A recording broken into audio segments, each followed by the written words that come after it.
오늘 종교개혁주일인데 3년만 있으면 500주년이 되겠습니다.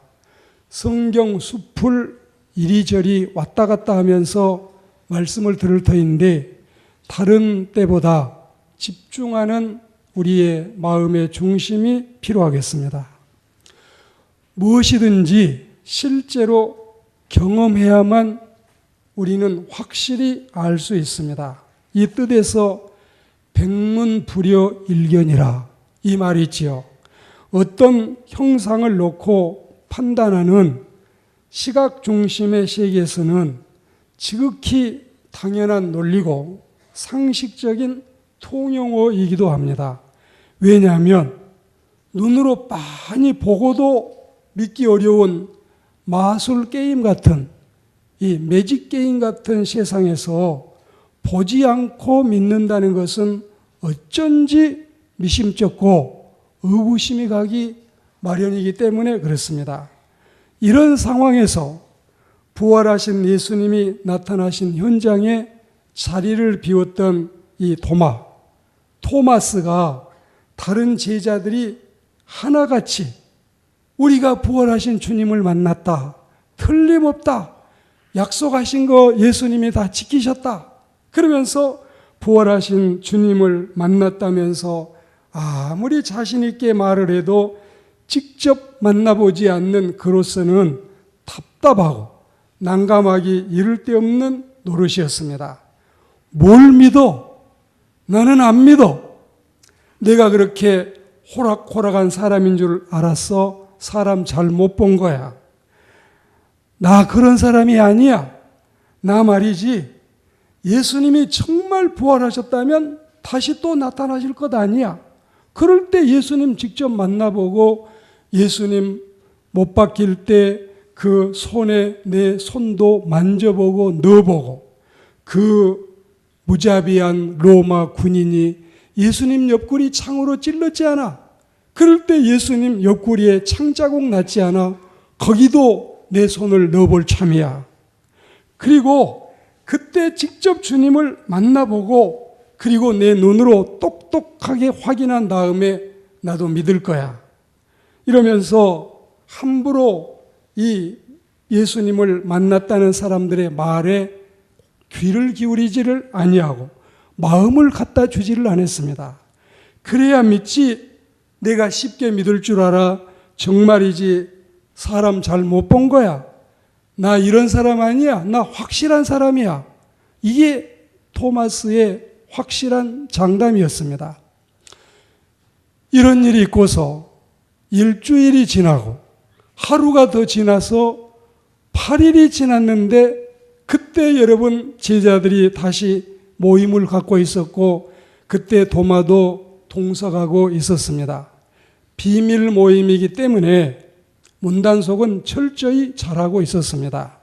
그때에 닫힌 문도 열지 않은 채 그 자리에 나타나신 부활하신 예수님이 회중에게 샬롬을 외치십니다. 너희에게 평안이 있을지어다. 그리고 예수님의 시선은 곧바로 도마에게로 향하십니다. 토마스, 내 손가락 좀 가져와 보아라. 그리고 못 박혔던 내 손 좀 만져보지 않으렴. 만져도 좋다. 그리고 창자국 난 내 옆구리에 손 좀 넣어 보아라. 그리하여 믿음 없는 자가 되지 말고 믿는 자가 되라. 그때서야 이 토마스가 예수님께 이렇게 말씀을 드립니다. 확실하네요. 틀림없습니다. 내 아버지이시고 내 주님이시고 내 하나님이십니다. 그러면서 예수님 앞에 자신의 신앙을 고백하니까 예수님의 말씀이 너는 나를 보고 믿느냐? 안 보고 믿는 자들은 더 복이 있다. 이게 오늘 성경 말씀의 요지입니다. 오늘 우리는 종교개혁주의를 만나서 모든 세상의 소위 종교들이 형상종교, 의식종교, 그리고 세상의 거칠해적인 대로 치닫고 있는 이때에 정말 의인은 믿음으로 말미암아 살고 하나님의 백성들은 믿음을 통해서 구원받는다는 로마서 1장의 말씀을 상기하면서 오늘 우리는 이 형상적으로 보이는 것보다 영적으로 더 확실한 믿음을 갖는 하나님의 사람들이 되기를 주의 이름으로 권면합니다. 우리가 성경에 보시면 오늘 이 도마의 경우는 예수님 못자국 난 이 손바닥과 옆구리 좀 보여주셔야 하던 경우가 있고, 그 다음에 요한복음 14장 8절에 보시면 빌립이 예수님 아버지 좀 보여주세요.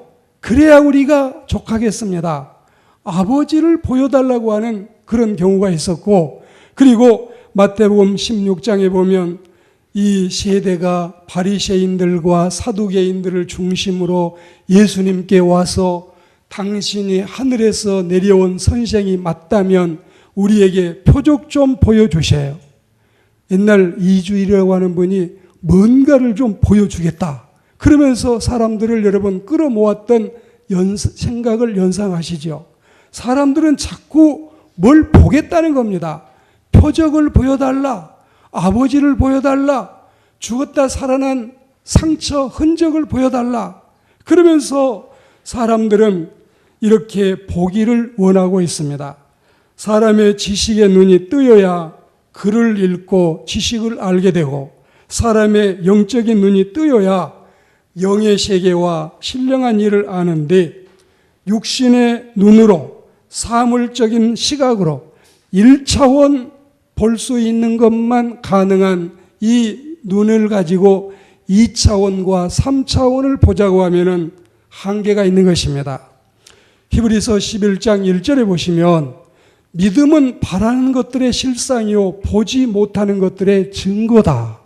그리고 고린도후서 4장 18절에 보시면 우리가 주목하는 것은, 우리가 뚜렷하게 눈여겨보고 있는 것은 보이는 것이 아니요 보이지 않는 것이니, 육신의 눈으로 보이는 것이 아니라 영의 눈으로 보이는 것이니, 보이는 것은 잠깐이요 보이지 않는 것은 영원함이니라.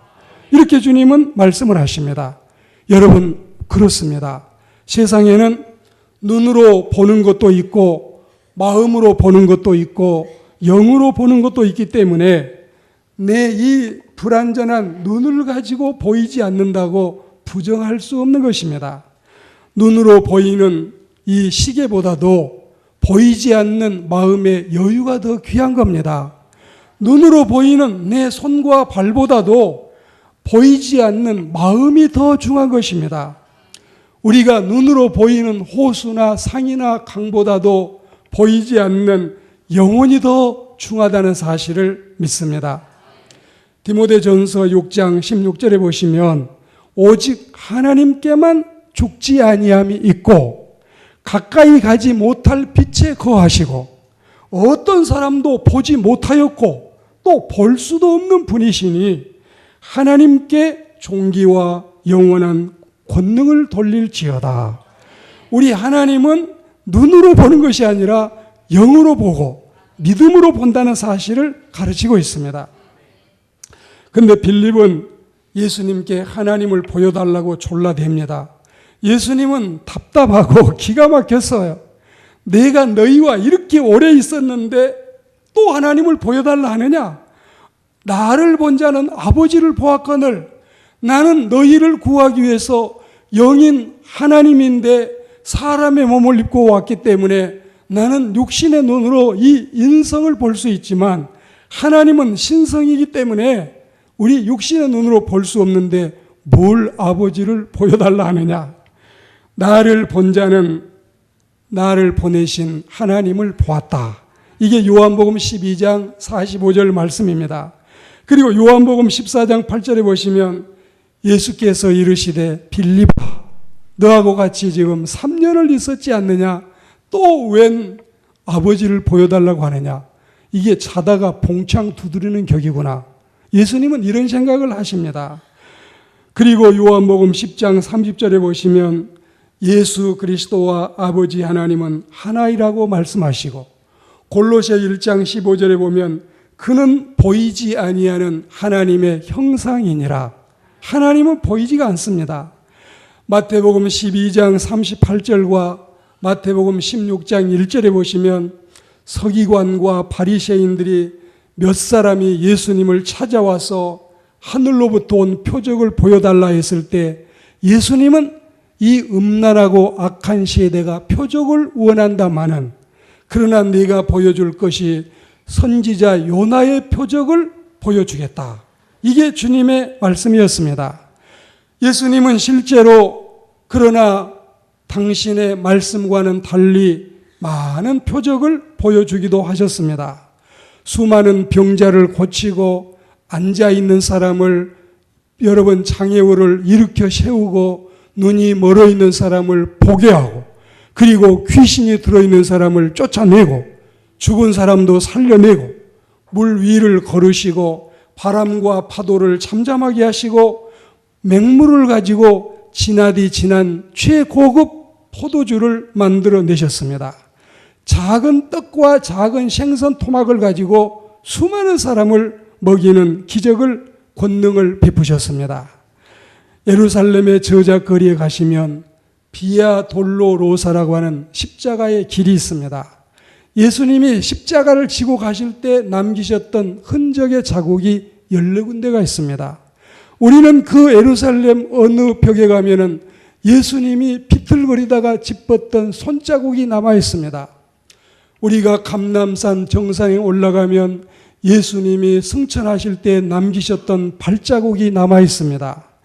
여러분 사사기 6장 36절에 보시면 기드온이 하나님의 사사로 부름을 받았을 때 자신에게 아직 확신이 없어서 소명감이 뚜렷하지 않아서 양털 한 뭉치를 가지고 타작마당에 하나님 제가 두겠습니다. 아침에 자고 일어나면 이슬이 양털에만 있고 온 땅에는 멀쩡하게 해주십시오. 이걸 하나님은 보여주시고 그 다음에 여러분 사사기 6장 39절에 보시면 이번에는 양털만 마르고 온 지면에는 이슬이 있게 해주십시오.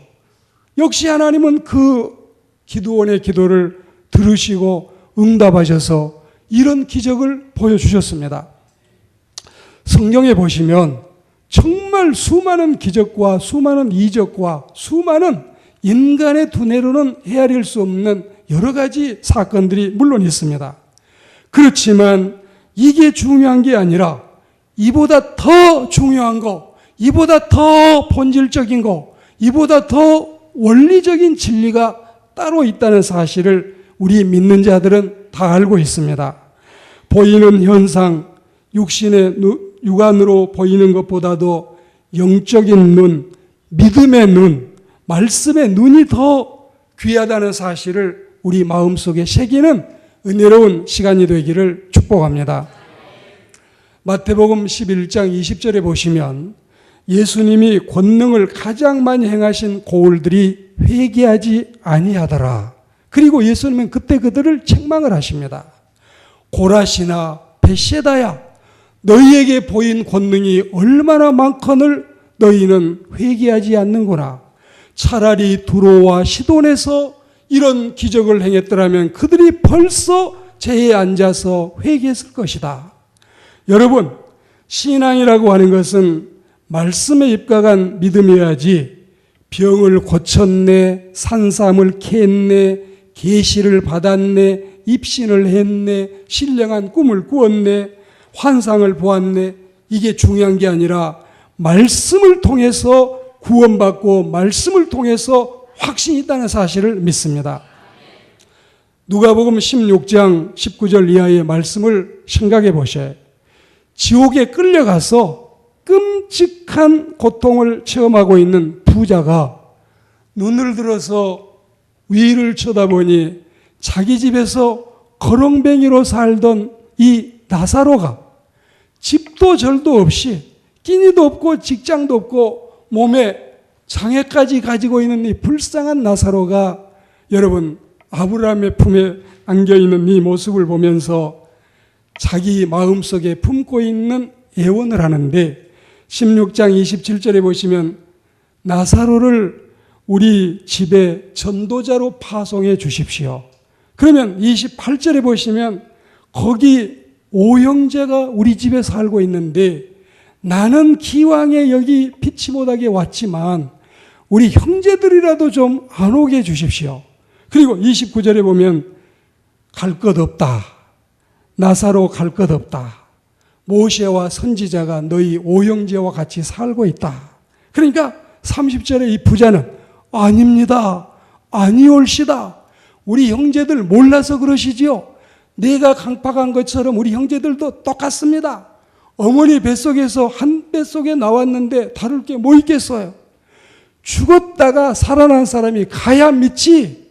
모세 선지자 500명, 1000명 있어도 그 사람들 말 안 듣습니다. 그럴 때 여러분 16장 31절 말씀에 모세와 선지자들의 말을 듣지 않는 자는 비록 죽은 자가 살아나서 간다 할지라도 믿지 않는다. 여러분 이게 얼마나 중요한 말씀입니까? 구원은 믿음으로 진리로 받는 거지 뭘 보고 기적을 체험했다고 이게 중요한 게 아니라는 사실을 우리는 확실히 마음속에 깨달아야 할 줄로 믿습니다. 소위 종교라고 하는 말은 이 릴리기어스는 떨어졌던 이 하나님과 인간이 떨어졌던 상태가 재결합한다. 이 RE라고 하는 게 여러분 항상 영어 단어를 보면은 다시 반복되는 거 아니겠어요? 죄로 말미암아 떨어진 인간이 종교를 통해서 재결합한 것이 이게 종교입니다. 그러니까 실제로 우리 기독교인은 종교인이라고 하는 말을 쓰지 않는 것은 사실은 종교인이 아니라 신앙이라는 뜻이고 굳이 종교를 따지자면 기독교 외에 다른 종교는 달리 없는 겁니다. 그러니까 우리가 보면 이럼에도 불구하고 세상에 소위 종교라고 일컫는 여러 대부분의 이 집단들은 의식 종교와 형상 종교라는 사실입니다. 교리와 유전과 정통과 꾸밈과 거칠의 제도의식에 치우쳐 있고 뭘 만들어서 세우고 뭘 모시고 뭘 꾸미고 보이는 형상화해서 그냥은 쉽게 이 성깔이 차지를 않고 뭘 만들어서 갖다가 절을 하고 뭘 바치고 음식을 갖다가 제사를 하고 이래야만 인간들이 여러분 이 직성이 풀린가 봐요. 현아 예수교가 타 종교에 비해서 신뢰도가 낮다. 이거 여러분 부끄러운 일입니다. 부끄러운 일이에요. 이 신뢰도가 낮은 이유 중에서 교회가 정직하지 않다. 성직자가 물질에 착하지 않다. 혹은 신자들이 모범을 보이지 않는다. 이건 여러분 100번 욕을 먹어도 싸요. 당연히 이거는 옳지 않는 겁니다. 그런데 교회가 너무 이기적이다. 뭐가? 자기들만 구원 있다고 하고 예수님만 믿어야 천국 간다고 하는데 이게 이기적이다. 이런 건 여러분 마이너스 100점 받아도 걱정 없어요. 진리 문제만큼은 우리는 절대 양보하지 않고 우리가 잘 못 살아서 부실하게 살아서 욕을 먹는 건 이건 100번 1000번 회개해야 됩니다. 오늘 우리는 하나님의 말씀에 비추어서 구원은 오직 예수님께만 있다는 사실, 하나님은 한 분밖에 없다는 사실, 아무 것이나 믿어도 천국 가고 구원받을 수 있다는 이런 개똥새 같은 옳지 않는 진리는 우리는 단호히 거부하는 겁니다. 여러분, 저는 이 천불교 이름을 하나 지었는데 돈 내지 않고도 그분들이 쓴다고 하면 주고 싶어요. 지금 이 법당과 성당에, 법당에는 누가 가신지 아시겠지요? 성당은 누가 다니는지 아시겠지요? 이 법당과 성당에 16가지 공통점이 있습니다. 첫째는 우상에게 절을 한다. 그래서 성당에서 보고 있는 성경에는 출애굽기 20장 3절 4절 우상을 만들지 말아라, 그것을 섬기지 말아라, 거기에 절하지 말아라, 이 성경을 완전히 뽑아냈습니다. 같이 우상을 절하고 숭배하는 게 법당과 성당이 똑같습니다. 두 번째, 제사 때 촛불을 켜고 향불을 피는 겁니다. 미사 때에도 역시 촛불과 향불, 법당에서 또한 연불할 때도 촛불과 향불을 피고 있습니다. 세 번째, 우리가 법당 다니는 사람들은 염주를 가지고 계속 108번뇌를 헤아립니다. 성당에 다니는 사람도 묵주를 가지고 있어요. 똑같이 합니다. 그리고 틀린 거 하나는 끄트머리에 십자가만 달려 있어요. 이것만 다르지 염주와 묵주가 똑같습니다. 그리고 법당에서 신자들이 못 알아듣는 범어를 가지고 강론을 하고 성당에서 라틴어를 가지고 강론을 합니다. 실제 진짜 미사는 라틴어만 가지고 합니다. 여러분 범어 마하바냐 바라 밀다 신경 관자재 보살 다 여러분 이게 기원하는 기도가 아니라 이 인도 범어를 가지고 허물을 탄식하는 이런 걸 가지고 종일 여러분 이 틀어놓고 연불하고 이런 경우를 우리가 볼 수가 있습니다. 다섯 번째는 사찰과 수도원 제도입니다. 우리도 물론 기도원이 있지만 그들은 속세를 떠나서 절간으로 가고 수도원으로 올라가고 있습니다. 여섯 번째로 승려와 비구니가 긴 옷을 입고 머리에 고가를 합니다. 신부님과 수녀님이 긴 옷을 입고 고가를 합니다. 그리고 일곱 번째 입교시에 절에서는 법명을 주어서 부모님이 지은 이름을 놓고 절에서 준 이름을 사용을 합니다. 영세를 받을 때도 똑같아요. 영세명을 주어서 그 사람들은 죽을 때까지 그 이름을 쓰고 있습니다. 그리고 여덟 번째, 법당과 성당에는 여러분 그림을 그립니다. 절에는 탱화라고 하고 그리고 성당에서는 성화라고 하는데 이게 다 여러분 의미가 있는 우리 하나님의 말씀에서 비춰보면은 무언가 꾸미고 형상화하려고 하는 이런 모습입니다. 아홉 번째로 법왕청과 교황청이 있습니다. 법왕청과 교황청, 법당에 있는 이 법왕청, 성당에 있는 교황청, 그게 모든 여러분 그 신적인 권위, 하나님보다 더 위에 있는 권위를 주장하고 있습니다.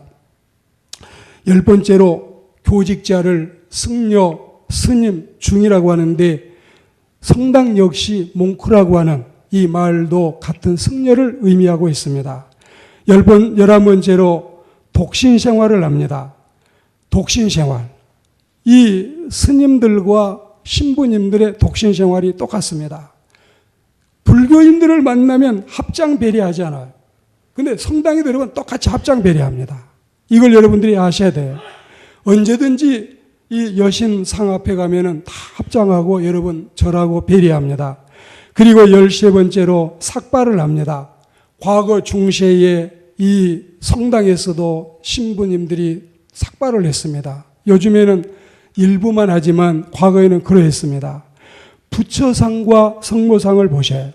부처상에 여러분 그 얼굴을 비치게 하는 둥근 이 그림이 있어요.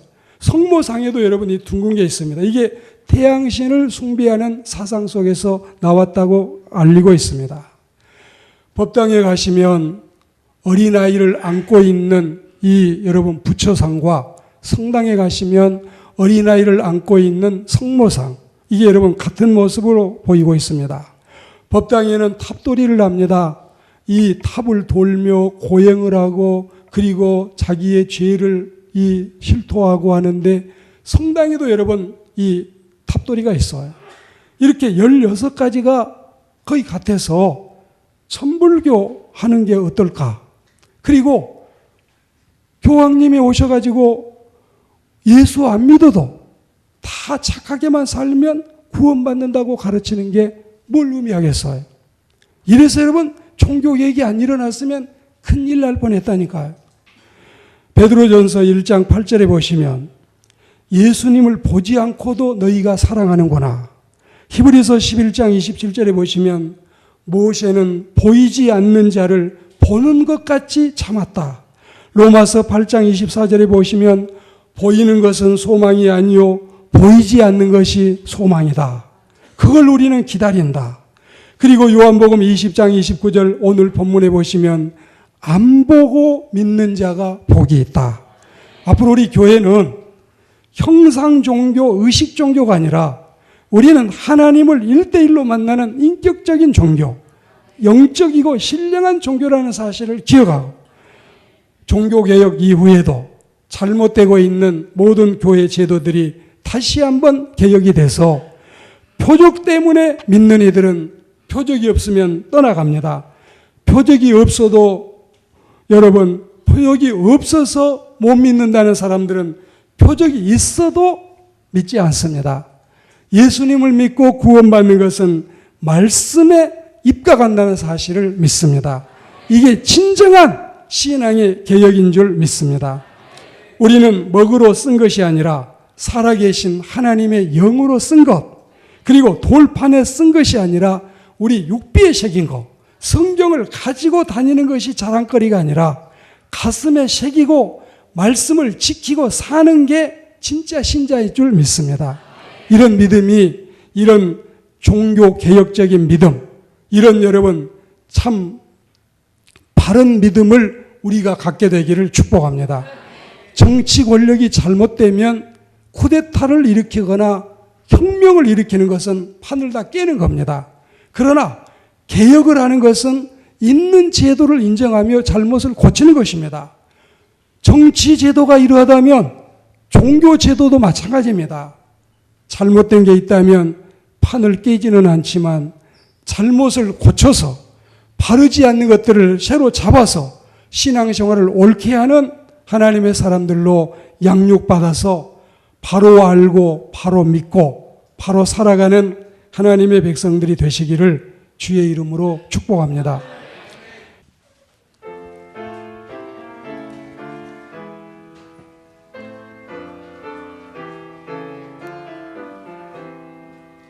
내 주는 강한 성이요 방패와 병기 대신에 큰 환난에서 우리를 구하여 내시리로다. 원수마귀는 이때도 힘을 써 머략과 건세로 무기를 삼으니 천하에 누가 당하랴. 내 힘만 의지할 때는 패할 수밖에 없도다. 힘 있는 장수 나와서 날 대신하여 싸우네. 이 장수 누군가 주 예수 그리스도 만군의 주로다. 당할 자 누구랴 반드시 이기리로다. 이 땅에 마귀들 끌어 우리를 삼키려 하나. 겁내지 말고 서거라. 진리로 이기리로다. 친척과 재물과 명예와 생명을 다 빼앗긴 데도 진리는 살아서 그 나라 영원하리라. 아멘.